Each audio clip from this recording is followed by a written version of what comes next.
Assalamualaikum warahmatullahi wabarakatuh. Bismillah walhamdulillah Tsummal hamdulillah wassalatu wassalamu ala rasulillah Sayyidina Muhammad ibn Abdillah wa ala alihi wa sahbihi wa mawalah.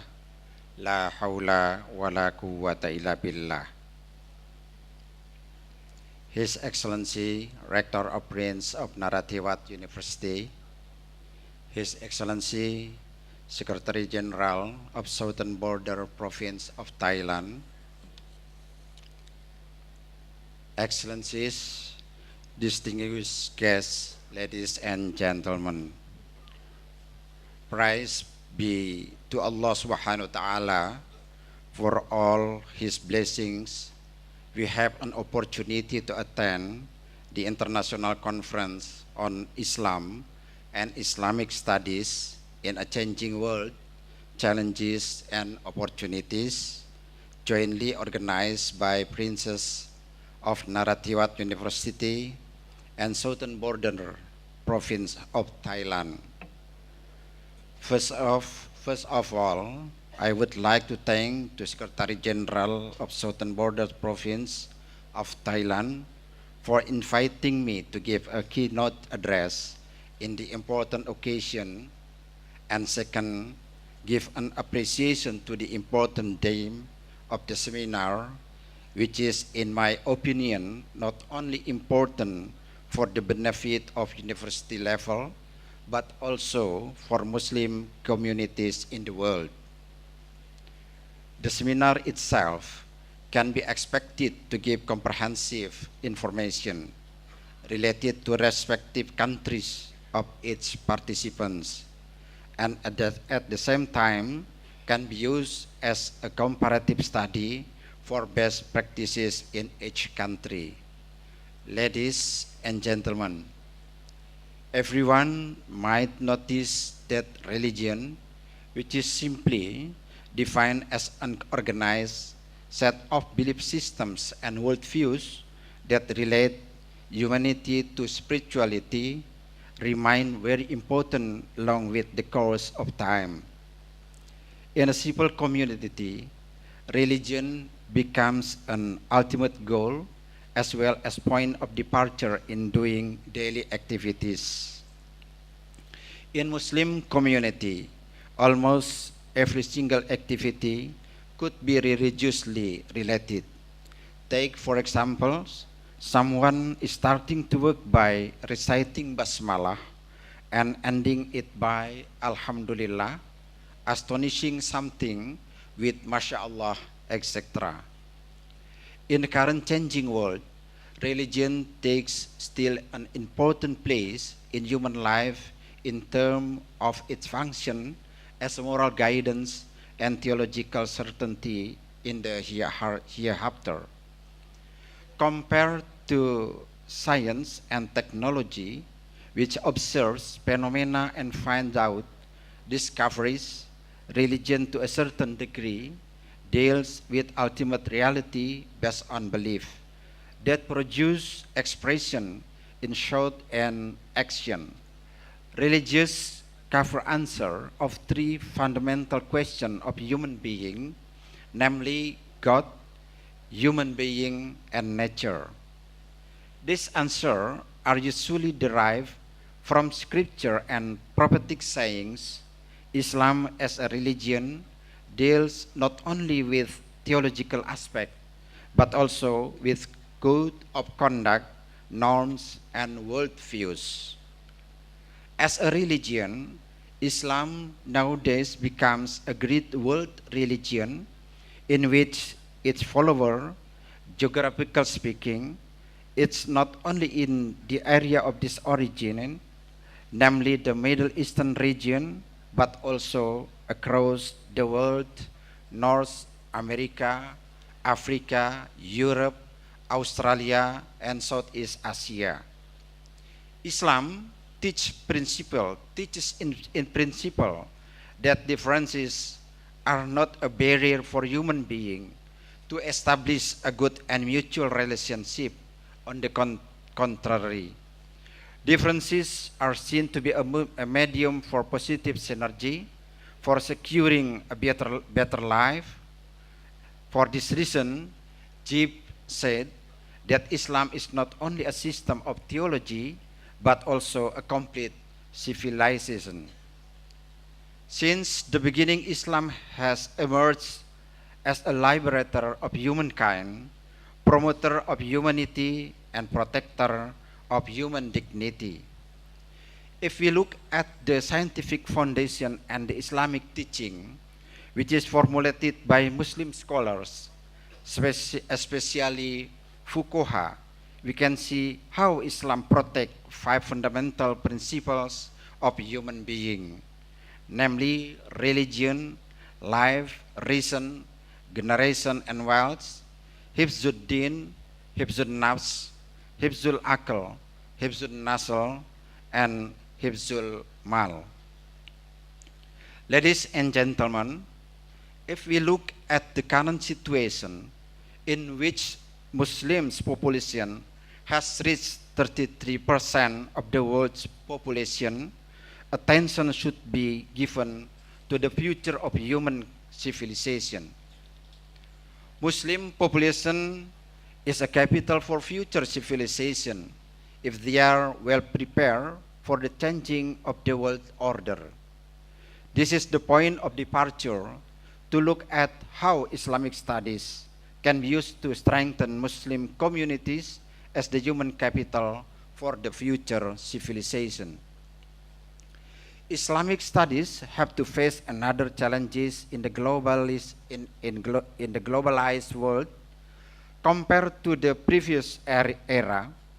In the history of Islamic civilization, Islamic studies emerged as a response to human challenges such as social, political, economical, and so on. It means that what happened in the history of Islamic studies, it is merely an exercise of Muslim scholars towards to the social changes. Since the classical era, Islamic studies have been developed in line with human development. In the field of Islam, legal theory, or usul fiqh, for instance, scholars such as Al-Ghazali, Fakhruddin Ar-Razi have contributed to epistemological aspect on the discussion of maslahah or public interest. Al-Ghazali emphasized that maslahah, public interest itself, cannot be regarded as the fifth source of Islamic law without taking into consideration its textual basis. In other words, Al-Ghazali strengthened the combination of reason and text in developing Islamic legal theory. It is also the fact that Islamic studies are also studied in the Western scholarship in different perspectives. Islam is not only perceived as a religion but also social phenomena. The development of Orientalism in the Western scholarship, especially in the 15th till the 19th century, showed how Western paradigm was used to study Islam, and Muslim societies. Bernard Lewis of Princeton University said a few years ago, while giving a lecture at the Sunan Kalijaga State Islamic University, Yogyakarta in Indonesia, that the relationship between Islam and the West is characterized by 3 things.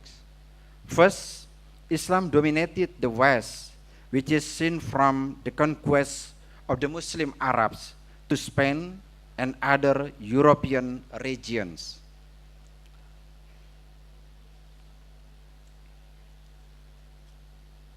Second, the West dominates Islam in the era of Western occupation and colonization of the Muslim world. Third, Islam and the West have balanced position in which, according to him, Islamic studies nowadays contributed to the perception of the West toward Islam. This is also understandable by looking at the fact that many Muslim scholars are nowadays become director of Islamic studies institution in the Western countries. Khurshid Ahmad, a Muslim scholar, emphasizes that the future of Islam depends on how Muslims take their responsibility in reconstructing Islam teaching and worldview into the current context. Islam education, according to him, should be put in accommodating cultural, social, and modern changes. This is, of course, the challenges that should be faced by Islamic educational institution. Higher Islamic education, I will give an example from the Indonesian experience, becomes spearhead in the development of Islamic intellectualism. This institution should put Islamic studies as a subject of academic and scientific study. Islamic sciences are not placed in a historical vacuum as a doctrine to be believed and accepted without consideration and critique. Therefore, higher Islamic education institution does not close itself by offering a treasure of Islamic thought from one particular school, but the treasure is openly studied. Higher Islamic education institution also enrich the study of Islam with various perspectives among other sociological, anthropological, historical, and so forth. Often open-mindedness is also very important, considering that the Muslim community lives in a pluralistic region or country. Openness to other schools in the context of Islam and to other groups in the context of the nation is very important. This openness becomes a means in managing cultural, ethnic, linguistic, and religious diversity in various places in which Muslims are living. We are all aware that there is no place or region in the world today with only single inhabitant. The world becomes small due to achievement in information and communication technology, and at the same time, the world becomes a global village. Higher Islam education institution in Indonesia develops in terms of trying to make an interconnectivity between Islamic religious studies and science and technology. If we follow the book compiled by Fuad Sezgin, Muslim scholar who lives in Germany, there is huge information of the Islamic scholarship that not only deal with religious Islamic sciences such as technology, such as theology, Quranic studies, Islamic legal theory, mysticism, but also science and technology.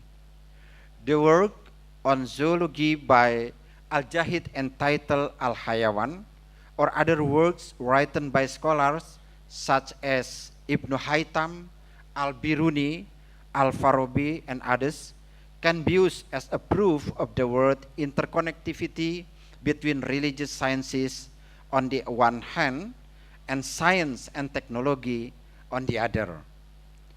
The process of integration of Islamic values with modern science in the study of Islam in Indonesia, which is pioneered by state Islamic universities under the administration of the Ministry of Religious Affairs, is an effort of developing Islamic studies in the context of modern challenges. In relation to this, modern Islamic studies will concern will the development of interreligious relation in modern world. It is because the Islamic worldview in modern time toward its relation to other religious communities is more inclusive compared to that of the past. Therefore, Muslim leaders are challenged to develop new strategy of Islamic preaching to enlighten Muslim in particular and human being in general. It means that Islamic preaching should not be oriented to seek another religious teaching weaknesses, which can be a factor of conflict. Instead, it should develop universal values in line with the need of society in modern times. Indonesia experienced a harmonious situation among different religious adherents and has succeeded in managing potential of conflict. One of the success history is also the role of Islamic higher education institution, in which the study of Islam is incorporated with local values that exist in Indonesia communities since a long time ago. The interpretation of Islam by using appropriate approach has contributed to see tolerance and respect to other believers. In my opinion, this is important situation to note, since the harmony among religious believers is the key to build a strong pluralistic nation like Indonesia and of course other countries in the world.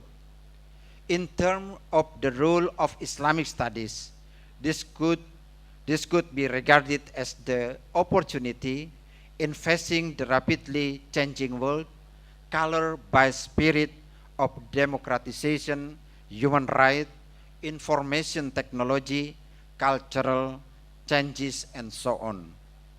Ladies and gentlemen, to end this speech, I would like to say that it is important to rethink the appropriate strategies to enhance Islamic studies in the changing world.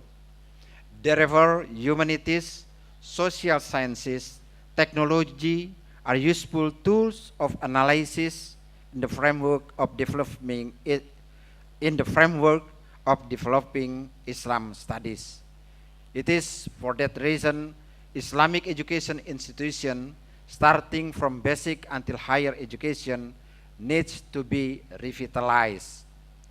Before closing this keynote speech, once again, I would like to thank you for all attention and have a nice day and fruitful discussion.